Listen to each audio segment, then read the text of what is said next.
Good morning, good afternoon, good evening, and welcome to another Enough Already podcast. My name is Fingers Malloy. My lovely co-host Tracy L. Connors is here. Hello, Tracy. Hello, Fingers. Well, a lot to talk about this week. We can talk about Bernie turning his back on a living wage. There's a lot of stuff going on with the squad. And maybe we should begin with Trump's tweets, unless you want to talk about people licking ice cream in grocery stores, which appears to be a thing. That's so vile and stupid. Yeah, forget it. Let's go to Trump. Well, you have something pressing that you wanted to say about that? Well, it just, I did see apparently the person who started it all, or at least it appears as though this person who started it all, there were stories that they found her and she may get up to 20 years in prison. That seems a little ridiculous. 20 years? Considering that Jeffrey Epstein got to go to sleepover jail. Yeah, and Bruce Jenner was allowed to run over a woman with her car and gets absolutely no jail time, and yet a woman or kid basically thinks it's funny to do some sort of online prank, which is incredibly gross, and we're talking 20 years in jail. And now you see these copycats. Did you see the person who was walking through a drugstore and took a swig of Listerine and then spit it back in the bottle and walked away? Mm-hmm. So for people who haven't seen this phenomenon on the internet, do you want to explain it to them so they know what the heck we're talking about? You're right. I believe most people are aware of this, but maybe there are some that are not. This girl threw a video up of herself on social media going through a grocery store aisle, grabbing a gallon of ice cream, half gallon of ice cream, whatever, taking the lid off of it and licking the ice cream, putting a lid back on, putting it back in the freezer, and going about her day. People were obviously outraged, and when you throw a video like that out there, you're going to be identified. Ask the woman in Toronto who threw that chair off of the balcony of a condo. You remember that story? No. She threw a chair. She was 30 stories up and thought it would be funny to make a viral video of herself throwing a chair over the balcony, and thankfully, it didn't land on anybody, but could have easily killed someone. Yeah. But you throw your face on the internet, videotaping yourself breaking the law, you're going to get caught. That's why Antifa wears masks. So this girl got caught, and they're talking about 20 years in jail. Now you have all these copycats. And a week later, you had this person walking through a grocery store and grabbed a bottle of Listerine, took a swig out of it, spit it all back in the bottle after he or she, I don't want to assume gender, you swished it around the mouth and then spit it back in the bottle and walked away. And then it's like, oh, wow, we got to throw this on the internet. People have to see it. So, yeah, this is a trend now. Whatever happened to flash mobs, Tracy? Those were kind of fun. Those were more innocent times. Right? If you want to go to a grocery store and make some viral video, then just dance. Damn it. Now we're spitting on people's food, and it's going viral. So. Well, and they're spreading viruses. Yes. Well, a whole new level going viral. But I'm not positive, because you never know what's real and what's not on the internet, but something called the Ice Cream Lick Challenge. This is like a thing where apparently people are stepping up to the plate, and they're going to continue to do this. I don't know. It's gross. I had a friend on Facebook post that she was at a grocery store in suburban Washington, D.C. She lives in Virginia. Had some ice cream, and the cashier stopped and said, "Hey, I've got to inspect your ice cream." Lifted the lid, and the plastic underneath the lid had been peeled. And she said, "Yeah, we're checking everyone's ice cream because we had an ice cream licker in here a half an hour ago." Oh, God. Yeah. Well, that was nice of the supermarket to be that conscientious about it. Yes, that's true, but gross. But you think they would just go through the freezer and not let it get all the way to the register before they have to check it? You would think. But do you guys have the robots in your grocery stores yet that just wander around the aisles aimlessly? No. You have that? I don't really understand. Yes, I don't know what it's for. It looks like it's a Roomba platform, except bigger. Mm-hmm. I don't know, maybe a 3-foot diameter. No. Yeah, 3-foot diameter. Roomba makes sense. And then it kind of comes up and it's skinnier. So the base is wide, and then it comes up and it's this cylindrical thing. It's taller than me, so I'm guessing it's about 6 feet tall. And I have no idea what the hell it does. It just kind of like bumps into things and then changes directions.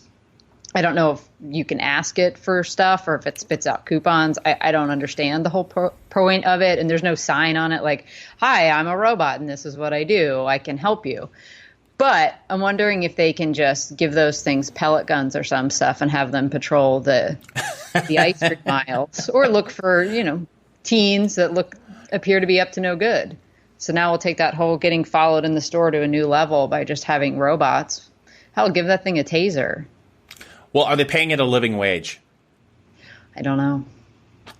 I should put a Bernie 2020 sticker on it. Right. We'll get to Bernie and the living wage in a moment, but let's get into the Trump tweets. Do you have the tweets in front of you that I've been told are racist? Do you have them? I do. Oh, I do. For those of you who have been living under a rock for a while now, we still feel like we need to review these tweets for those of you who don't know what we're talking about. So, Tracy, why don't you go ahead and read these apparently incredibly racist tweets by the President of the United States. That's what I'm told anyway. Hugely so. Yes. The fact that we've dominated cable news on CNN and MSNBC for an entire week. So these came out on July the 14th, and we're recording this on, what is it, the 21st? Yes. 1 week ago, today. Trump tweets, so interesting to see progressives, which he puts in quotations, progressive Democrat congresswomen who originally came from countries whose governments are a complete and total catastrophe, the worst, most corrupt and inept anywhere in the world, parenthetically, if they even have a functioning government at all. And now, loudly, next tweet, so this was a thread, as it's on Twitter, and viciously telling the people of the United States, the greatest and most powerful nation on earth, how our government is to be run. Why don't they go back and help fix the totally broken and crime-infested places from which they came? Then come back and show us how it's done. These places need your help badly. You can't leave fast enough. I'm sure that Nancy Pelosi would be very happy to quickly work out free travel arrangements. Okay.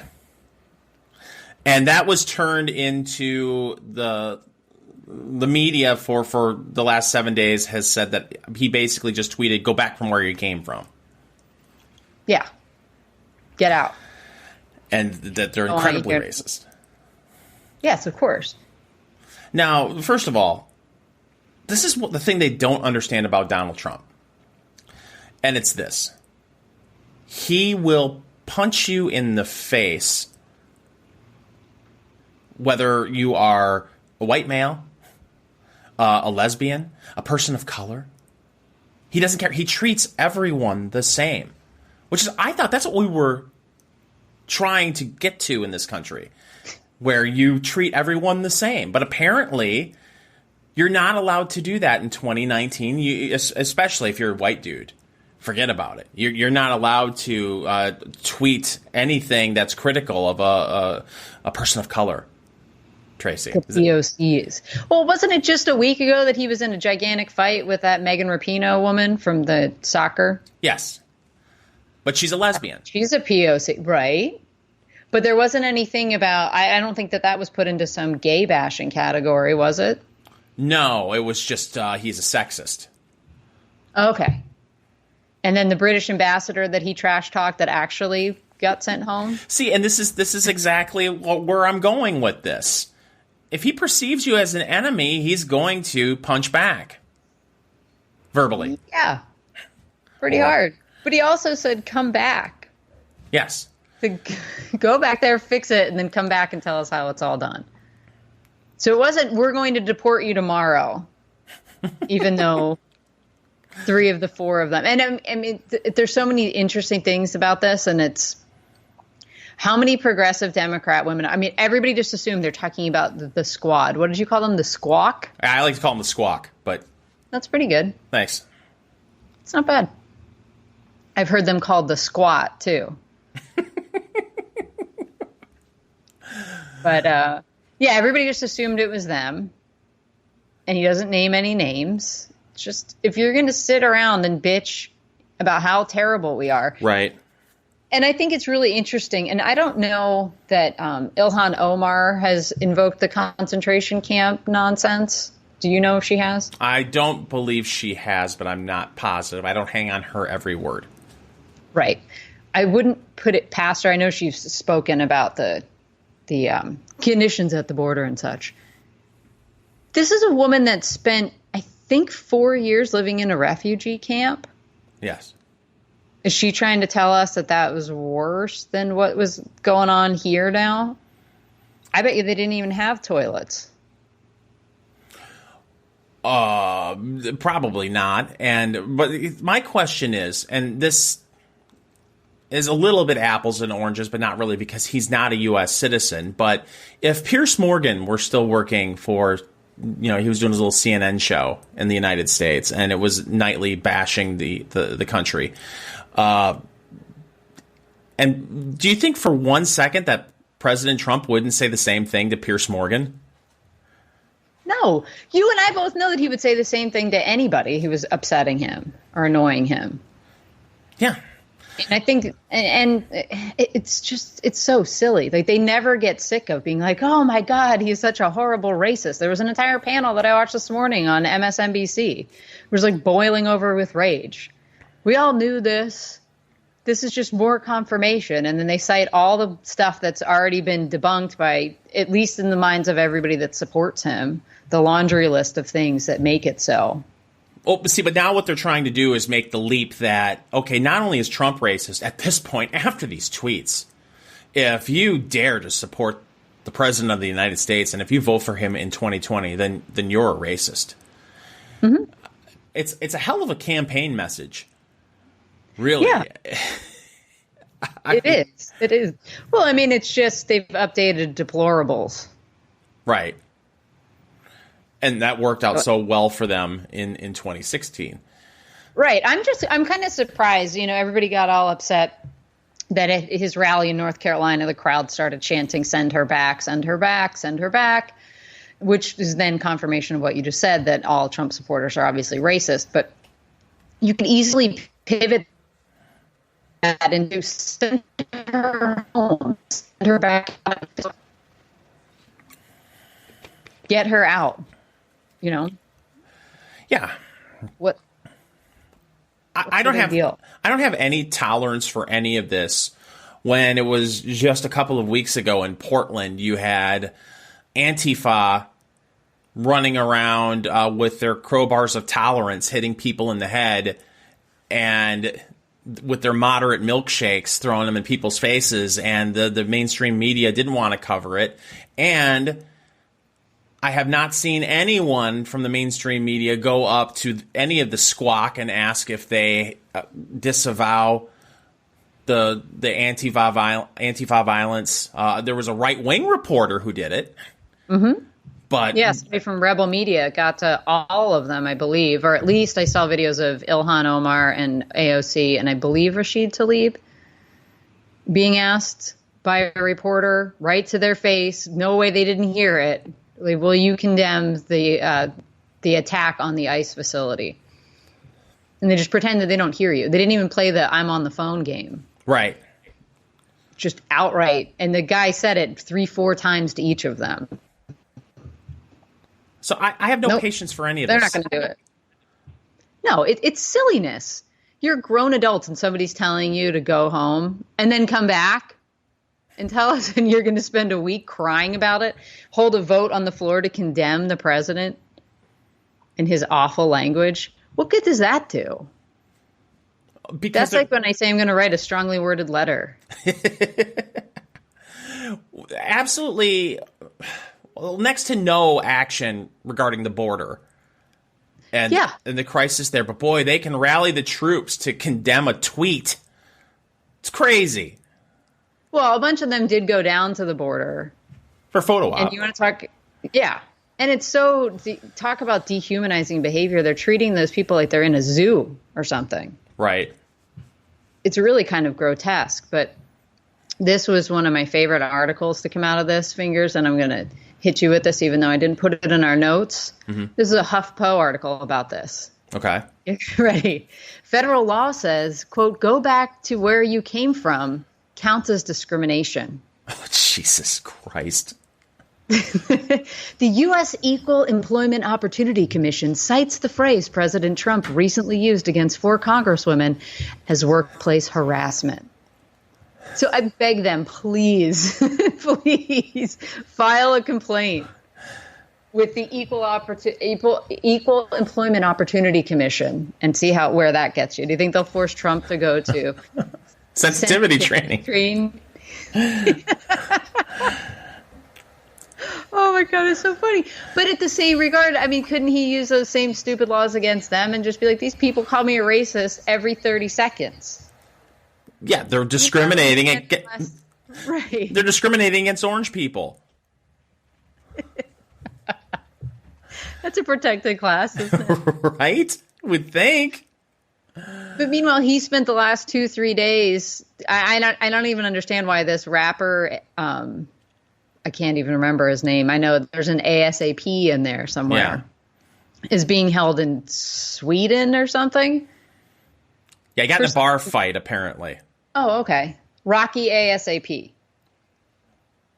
You got all of his songs, right? Right. He's throwing all his weight behind getting this guy released by the Swedish government at the behest of Kanye West and Kim Kardashian. What a racist. I know, it's awful. But this is what I don't understand, though. How do the people on TV that keep calling him a racist over and over again justify that stuff? Oh, because that's just window dressing. Oh, okay. Yeah, he doesn't really mean this sort of thing. He just will go ahead and do something like this to try to prove he's not racist. But we all know deep down he's a racist.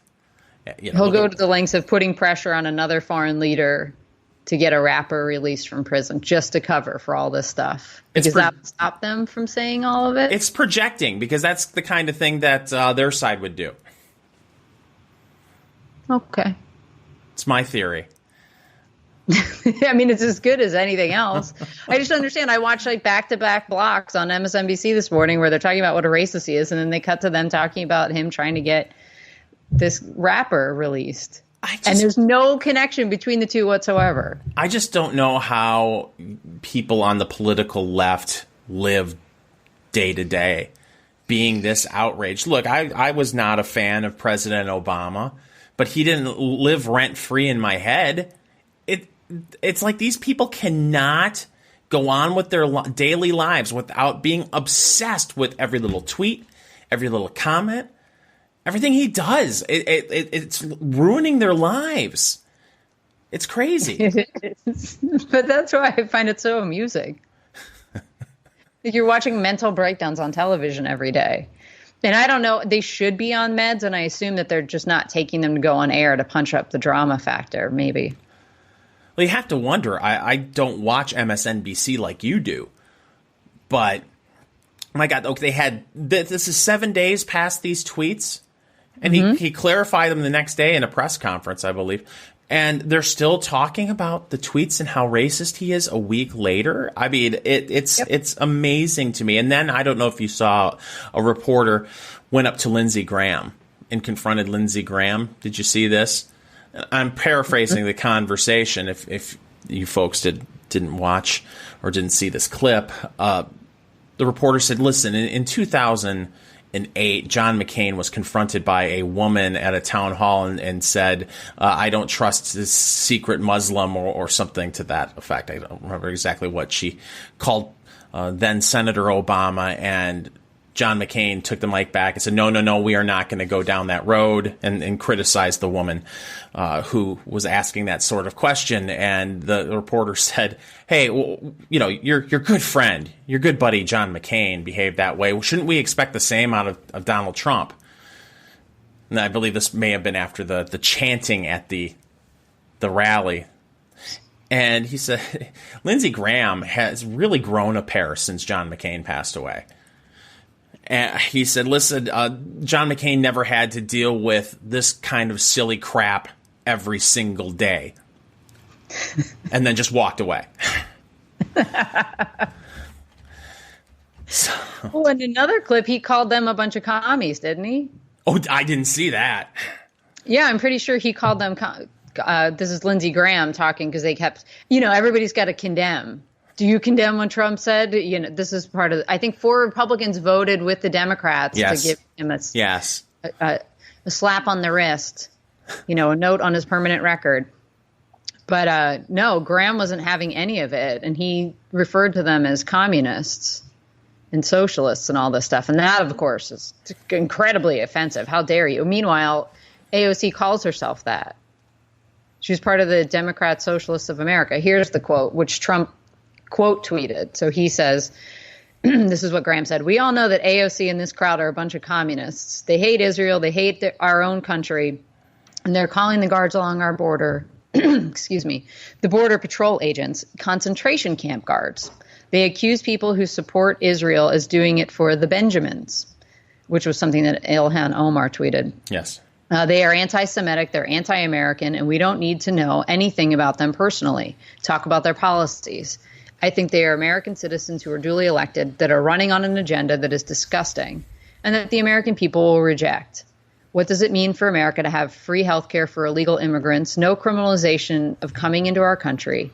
See how that works for controlling immigration. They talk about Israel like they're a bunch of thugs, not victims of the entire region. They wanted to impeach Trump on day one, make them the face of the future of the Democrat Party. You will destroy the Democrat Party. Their policies will destroy our country. And then he adds, that was what Lindsey Graham says. And then Trump adds, need I say more? That's right. Right. He's but then right. the media says, do you really think they're communists? Oh, my God. Really? Just stick to the you're an evil racist stuff. Yeah. But it's so silly. I do think it's a brilliant move to try and make them the modern faces of the Democratic Party. I don't know if he necessarily – there may have been other ways of being able to do that than jumping into this. It was fun to watch them eat their own. I mean, to think about this, if you listen to the AOC – and, she had leveled quite heavy criticism on the Speaker of the House, Nancy Pelosi, basically saying she didn't come out and say Nancy Pelosi is a racist, but she kind of did. And so you got to think to yourself, wow, what hope do we have as a country if the squad, takes over the Democratic Party and basically, it sounds like if you're to the right of Nancy Pelosi, you're a racist. Nancy freaking Pelosi.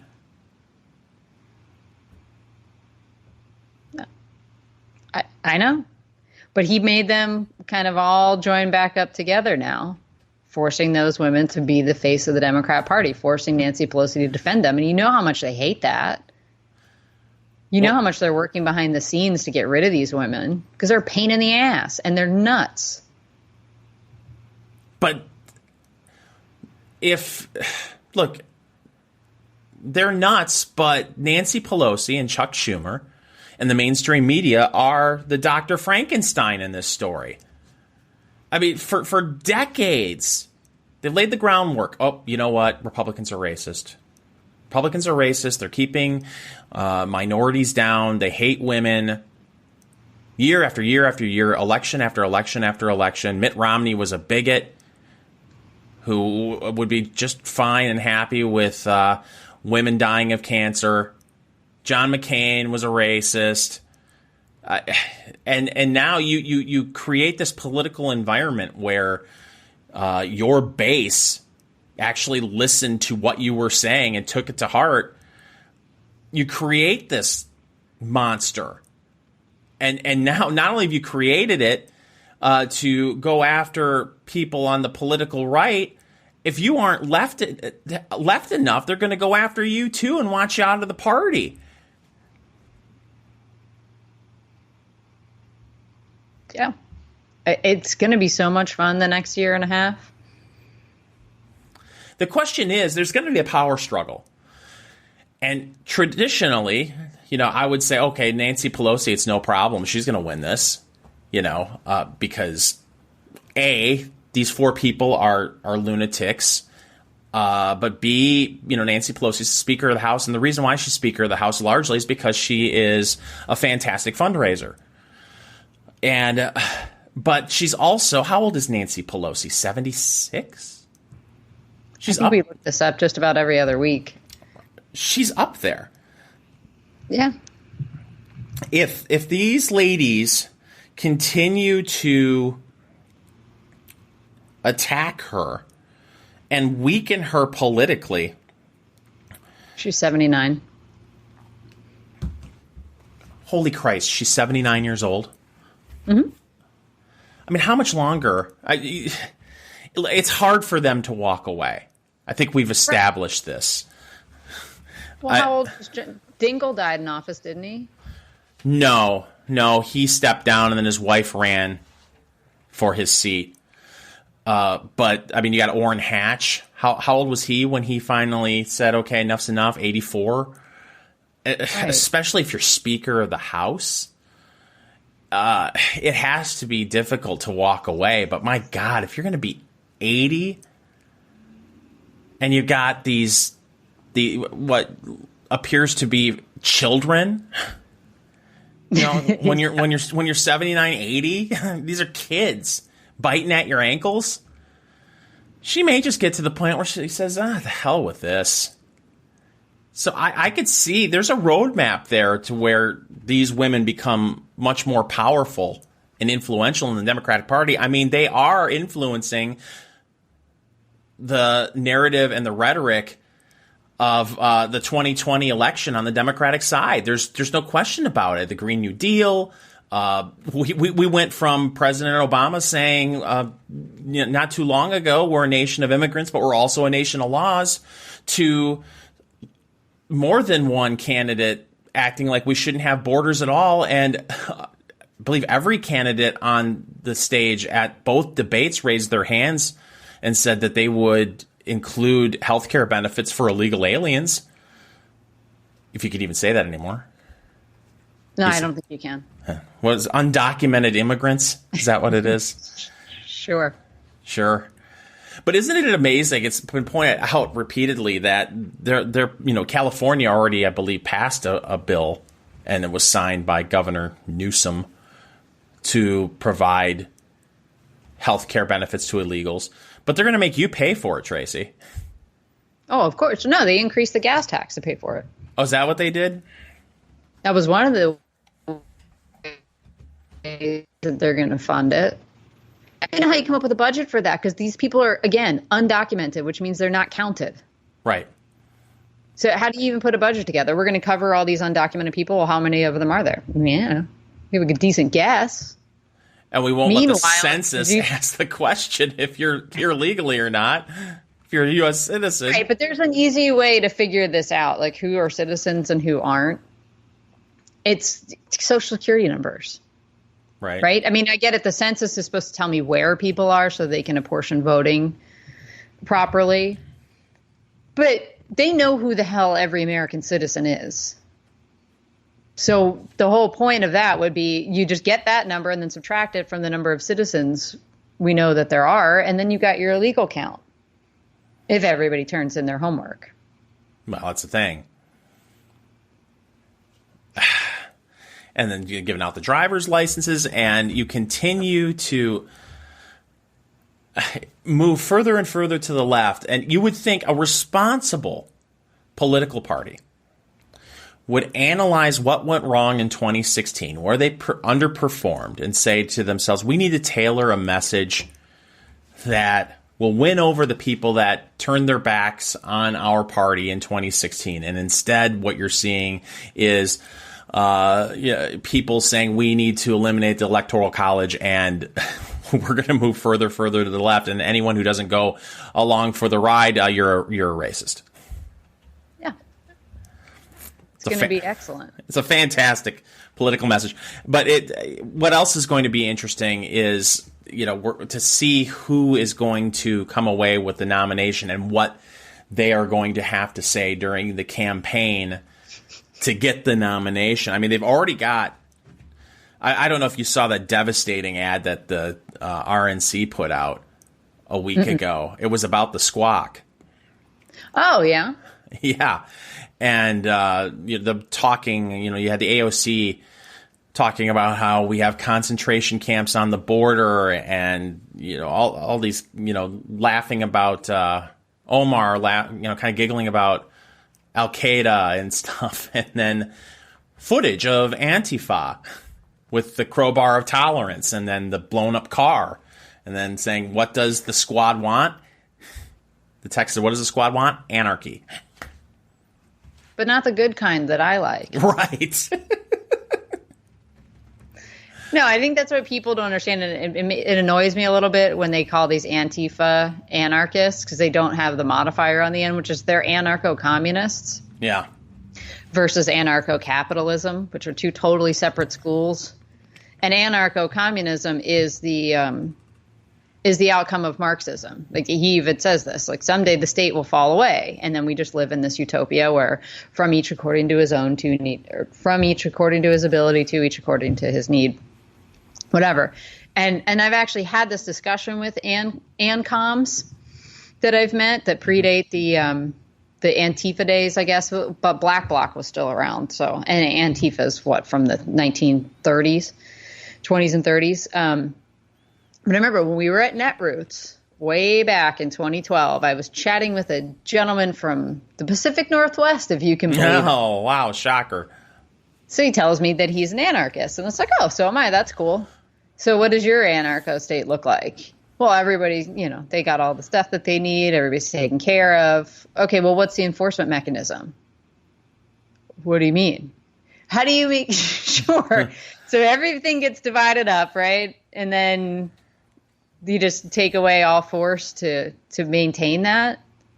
And you could just see the wheels turning in his head. And he just didn't get it at all. I'm like, there's no way that people would ever agree to that kind of thing. It's like Bernie Sanders getting thrown out of his commune for not working. You're going to have some people that don't want to do anything. You're going to have some people that are overachievers and are going to want to do whatever they can and amass more goods. And that's fine. And that's why I believe in the anarcho-capitalism outcome. It's like, let the markets work, let people work. We'll figure out all the other stuff, like how to build friggin' roads, how to have private protection, those kind of things. That can all be determined. But you guys in this silliness where the state's going to go away, but we'll all have the same amount of stuff in the end. And everything will get taken care of. Well, it's just, there's personality traits that no one wants to take into consideration. It's like when I listen to Andrew Yang talk about his $1,000 a month plan. We're just gonna give everyone $1,000. And then won't it be great? It'll open up their creativity to where they can, go do this job, go do that job, and they're not so worried about, income. And I think to myself, oh, that sounds wonderful.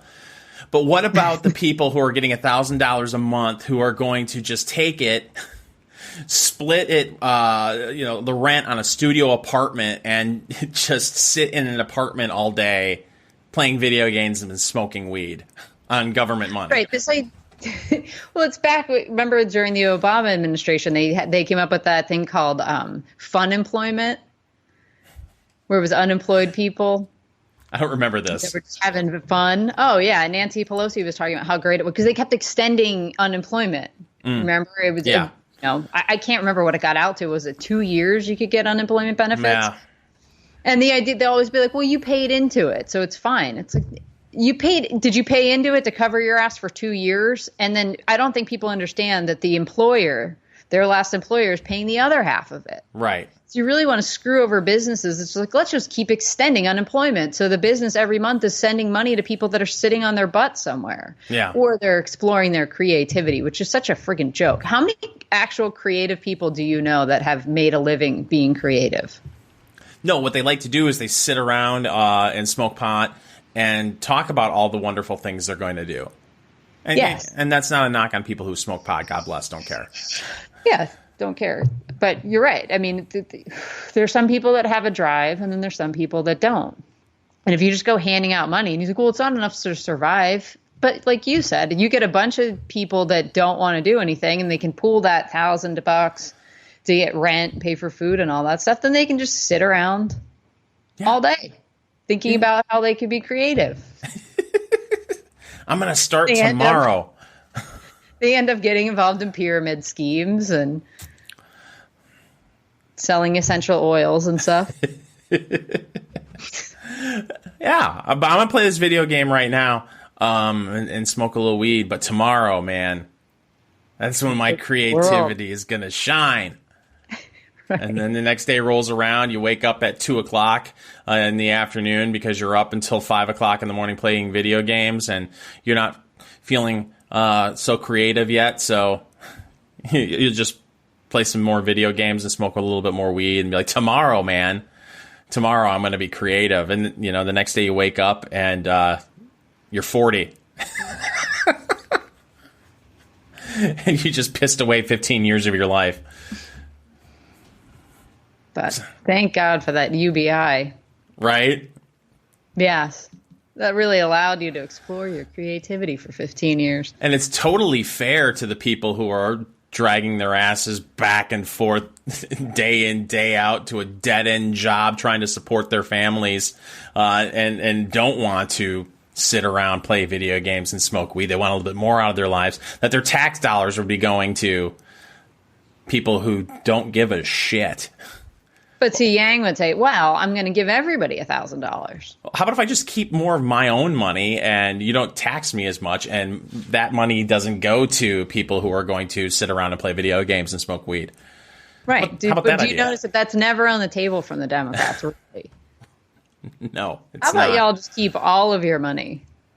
Well, we can't have that. What a crazy idea that is. We haven't done that in over 100 years almost. Yeah, it's over 100 years now since the income tax came to be. And I believe, what was the original income tax? It's like 1%. 1 or 2%, and it was only on the very top earners. Yeah. Yeah. Funny. So we have the government wanting to, well, not the government, but you've got presidential candidates wanting to hand out $1,000 a month checks. You've got many people in the Democratic Party wanting to forgive college debt. And now you've got many in the party, if not all of them. I have not checked out all of the websites, but, there's been this march to have a living wage. And apparently we've decided that a living wage is $15 an hour. Yes. And so one of the people who has been championing a living wage is our good friend Bernie Sanders, the pussy revolutionary. That doesn't mean that he's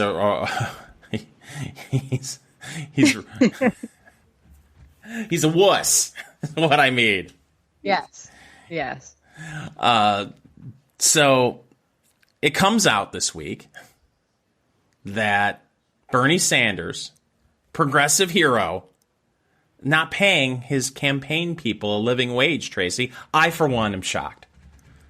Well, he is paying them a living wage, Fingers. Oh? Just to be clear about this. Yes, here's the deal. So his campaign staff, you'll remember, they were very excited about this. And I'm going to pull some of this from an article from Newsweek. So the headline being, Bernie Sanders campaign responds to $15 minimum wage controversy with better hours for staff. So they made a big deal about this. Bernie Sanders' campaign workers are unionized. Were you aware of this? No, I had no idea. What union? I want to say it's like the restaurant. Oh, here we go. United Food and Commercial Workers Union 400. Okay. So let me just read from this a little bit. So amid a pay war within his own 2020 presidential campaign, Bernie Sanders will limit the amount of time his organizers can work to guarantee that no one is making less than $15 per hour, a wage the senator has demanded should be the federal minimum. So on Thursday evening, the Washington Post reported that some members of Sanders' campaign have been lobbying to raise their wages. Field organizers say they make a salary of $36,000 annually. but they work 60 hours a week, which averages out to being $13 an hour. Oh, womp womp. Yes. So what they did was they negotiated this contract that said they would get paid the equivalent on what would be an annualized basis of $36,000 an hour, which is $36,000 a year, which is $15 an hour based on a 40-hour work week. I guess these people have never heard of like a salaried position. But I get it. Union workers are hourly, are they not? Yes. Okay. So unionized workers plan to send a letter to the campaign manager. Faz Shakir is this person's name. I don't want to gender them. Which read that, quote, many field staffers are barely managing to survive financially, which is severely impacting our team's productivity and morale. Some employees, they said, had even left the campaign as a result of the low pay. In a statement provided to Newsweek, Shakir said that the campaign has been in discussions about the pay structure changes with the United Food and Commercial Workers Local 400, the union representing the organizers.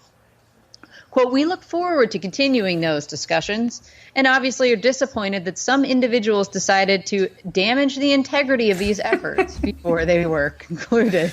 You mean dealing with a union means that someone may go public about how they're disgruntled over their pay? I'm shocked. No, that never has happened before. So he goes on, as these discussions continue, we are limiting hours so no employee is receiving less than $15 for any hours worked. Mm-hmm. So I look at this, and there's more to this that I'd like to continue reading, but just for a moment here. If the complaint is that they're not making enough to survive, it's not a math thing. It's not like, oh, if I'm only making 13 when they told me I was making 15 because I'm working 60 hours instead of 40. Okay, well, if they cut your hours down to 40 so you're making 15 again, you're still making the same amount of money every week. Right? Am I wrong? You're exactly right. Unless, here's the deal. Usually unions demand some sort of overtime pay after 40 hours. Well, they didn't obviously negotiate that well. Because I know working in film, once you hit it, it's depending on the union, some of them are at 8-hour days, some of them are at 12-hour days. And then once you go over that, you can get to a point where you go time and a half for a couple hours and then you go double time. Yeah. So these guys are not very good at negotiating. I wonder if they're rethinking having unionized. So this continues. The Sanders 2020 campaign was the first to unionize in March of 2019. The union then made an agreement with the campaign that field workers were to be paid $36,000 annually. The contract, which began on May 2nd, also provides platinum-level health care, paid vacation, sick leave, and other benefits. Shakir told Newsweek that leadership of the campaign previously offered a pay increase for field organizers, but that the offer was rejected in a formal vote. So according to the Post, Shakir offered them to raise their pay to $42,000 annually and extend the work week to 6 days. The offer was reportedly rejected because it would have elevated staff to a pay level in which they'd be responsible to pay more of their own health care costs. Oh, no. I know there's no winning in this scenario. This is why I love this so much. After the failed renegotiation, campaign organizers began messaging Shakir on Slack with appeals for higher pay. Many messages used Sanders' own views on the minimum wage to make their argument. Quote, I am struggling financially to do my job, and in my state, we've already had 4 people quit in the past 4 weeks because of financial struggles, one worker wrote.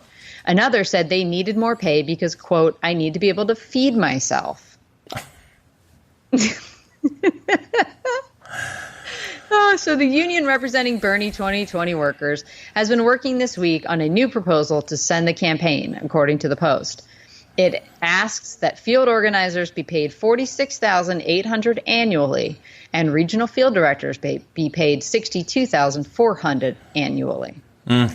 So, but nothing about, that's pretty much the end of it. I might as well just read the last paragraph since we've read the whole damn thing. Meanwhile, Sanders has been pushing for a national $15 minimum wage on the campaign trail. Recently, the House of Representatives passed a bill to make it the new federal minimum. So in a video posted on his Twitter account, Sanders applauded the vote and called on the Senate Majority Leader Mitch McConnell not to block the legislation. Meanwhile, reality runs smack into their silly ideas. Yeah. Meanwhile, I've been traveling a lot this week. As people who, if you watch the podcast on BitChute or YouTube, you'll recognize that I'm not in the Gitmo studios this week. I'm in Michigan, got some family that is having some health issues. But I went to a McDonald's a couple of days ago up here in Michigan and ran into my first kiosk. Oh, yeah. You don't have those? No, it was new to me. I'd never seen a kiosk before. And well, I've seen a kiosk before, but not at a McDonald's. So I walked right up to the kiosk and placed my order and waited, and somebody handed me my food. That's one way around when you're demanding that people be paid $15 an hour, businesses move on because of market forces and figure out ways to not have as many people working for them. And there was a piece at over on CNBC with this whole minimum wage increase talk. CNBC had a piece talking about the CBO projections on a minimum wage increase to $15 an hour. And while, yes, it would raise pay for, according to the CBO, 17 million people, 1.3 million people would lose their jobs. So I saw our good friend Carol Roth retweeted this cartoon that, and I don't know, do you want to act this out, Tracy, for the folks that aren't watching? Sure. Okay. It's The Simpsons. Who would you like me to be? Oh, you could be Mo, and I can be Otto, the bus driver, the school bus driver, okay? Sure. And so it's Otto, the school bus driver, and Mo, and they're talking. And Otto says, should I try to do an Otto impersonation? Sure, I'm not going to do Mo, but I'll do Bernie Sanders. Okay. Oh, man, I need a job, but I don't have a lot of skills. Can you help me out, Mo? Okay, well, you can clean the floor at the bar for $8 an hour. Oh, great, I'll take it. And so then, in the next frame, Ralph Wiggum shows up with a gun. And he's pointing it at Otto. Can you do a Ralph Wiggum? Wait a minute. You can't agree to that wage. You must pay him at least $15 an hour. I'm sorry, that's too much. I got a beach house to buy. And I can get someone who can also bartend for that rate. And then the last frame, it's Ralph with his favorite. I'm helping. And then poor Otto is in the background, sitting down on a curb with a sign that says, "Please help." So that right there pretty much demonstrates, it's a perfect example of the government coming in and forcing businesses to pay someone a higher wage. And it's so true. Look, there's a reason why in most states you don't have gas station attendants anymore that come out and pump your gas for you. Because you can't afford to do that if you're paying a high minimum wage. But these low-skilled jobs that offer a service from a business but are not something that you – what is the $36,000 a year? Is that what you said? Yeah. You're gonna pay $36,000 a year for someone to come out and pump your gas for you? I mean, it's just it's not going to happen. And so it completely screws over the working poor who need these entry-level jobs to be able to build up their skill set. Yeah. It's not supposed to be this is the job that I'm going to have to support myself and my family kind of job. These are jobs for teenagers, people just getting, a first job. I'd never understand, and I feel bad for these people that are like, I've worked at McDonald's for 20 years and I'm making the minimum wage. You never got that urge to maybe expand your skill set, try for a manager position. What's holding you back here? Yeah, you would think that, okay, say if you do start your career at a McDonald's, you do see people that will stay at McDonald's for 30 years, climb the ladder. You start out as a drive-through clerk, and then you become manager of a store one day and make a decent living. But the minimum wage it's not, like you said, a job where you're going to stay there for 40 years and raise a family. You shouldn't anyway. That shouldn't be your goal. No.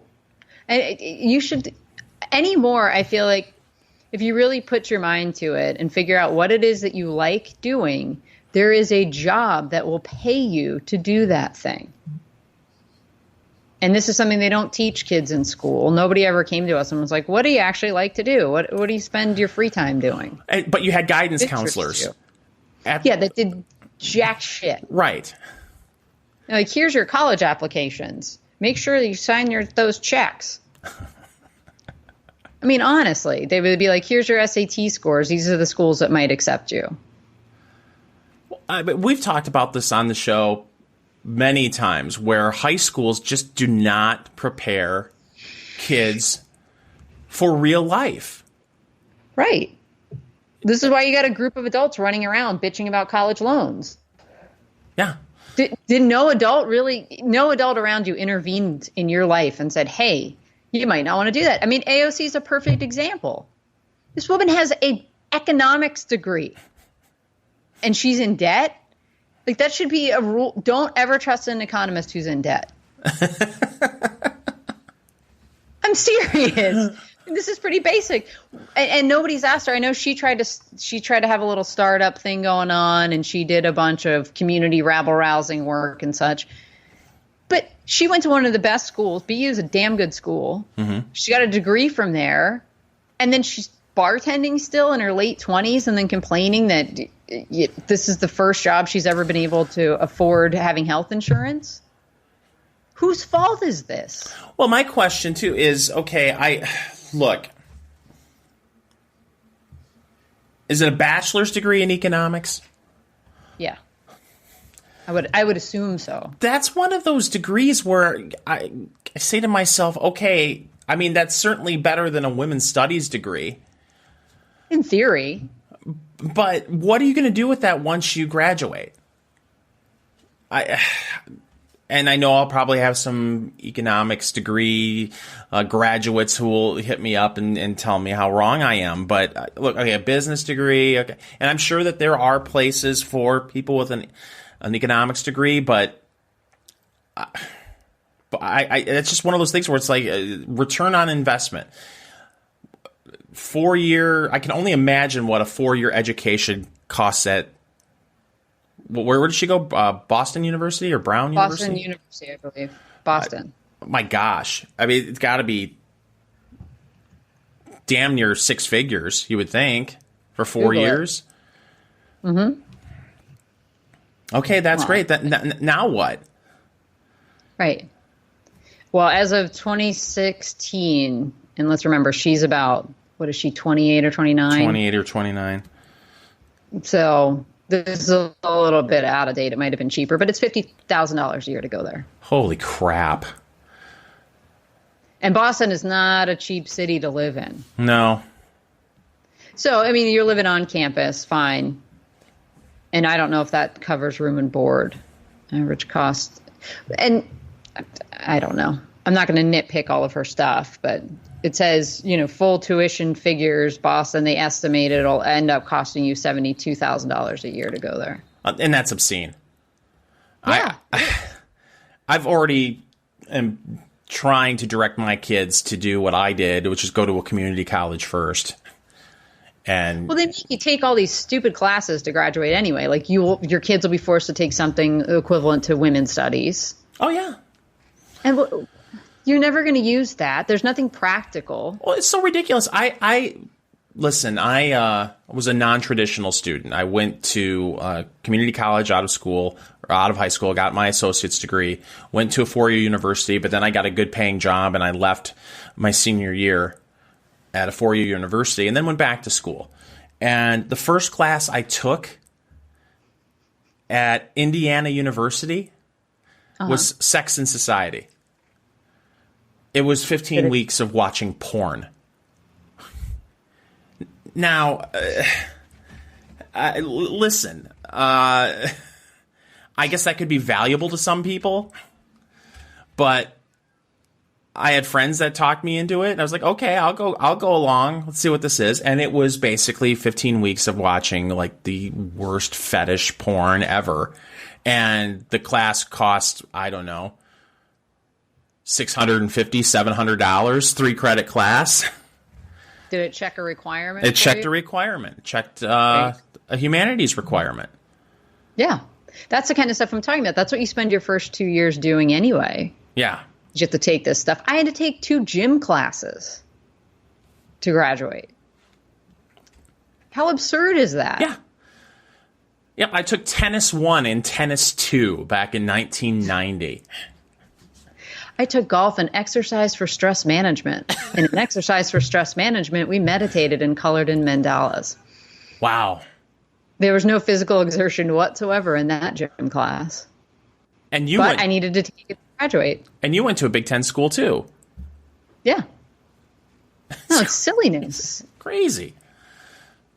Yeah, it's not worth it anymore. I would say to your kids, go, keep talking about everything you see, and you have no idea. There's jobs everywhere that people have never even imagined exist.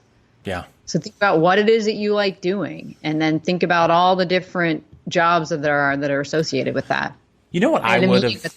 You know what I would have done if I had it to do all over again? I think that I would have avoided college and probably would have, right out of high school, studied to get a real estate license and gotten into real estate in my teens and early 20s. There are so many ways you can make a lot of money without college. Oh, yeah. Well, a lot of the trades. Yeah. For sure. And people turn their noses up at that. But that's not going to be outsourced. You can't outsource your plumber.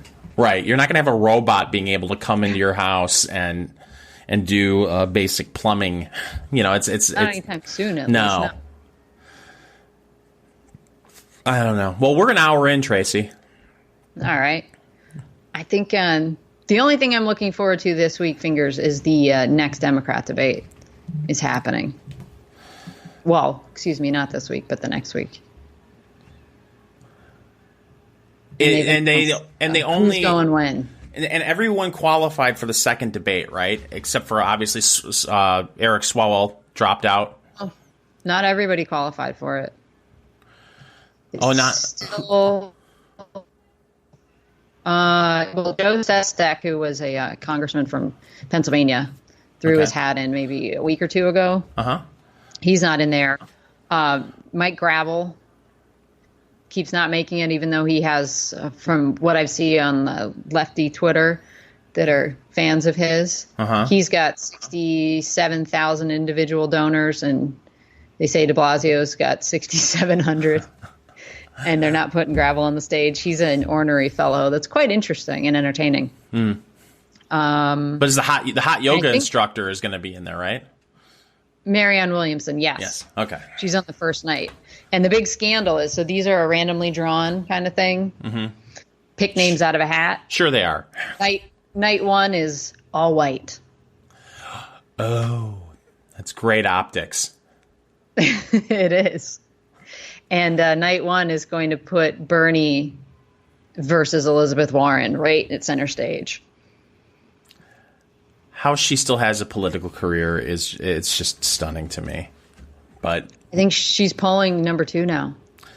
But once again, it shows, people can do things I am vehemently opposed to if they're in my tribe. No pun intended. So, okay. Yeah. Cultural appropriation apparently is the bee's knees. If my side does it. Standing right next to Beto. Yeah. Speaking of cultural appropriation. The dude campaigned for president of the United States in Mexico. I know. It's absurd. Well, yeah, it's going to be fun. It is going to be fun. And with that, we should probably say goodbye. Remember, you can catch the Enough Already podcast everywhere where podcasts are sold. Also, you can find us on BitChute and YouTube. Follow me on Twitter at Fingers Malloy. Follow Tracy on Twitter at Tracy L. Connors. And you can find all things Enough Already on Facebook, facebook.com/Enough Already Podcast. I always forget that. Or is it Enough Already Radio? I don't know. If you just go to enoughtalready.us, you can find all the links to everything. There you go. You do that. And you could, if you also do us a solid, if you listen to us on Apple Podcasts, if you could leave us a 5-star review, it helps to get the Enough Already podcast in front of everyone on the planet who listen to podcasts. So there's that. Well, thank you for listening. I am Fingers Malloy. She is Tracy L. Connors, and we will be back next week with an all-new Enough Already.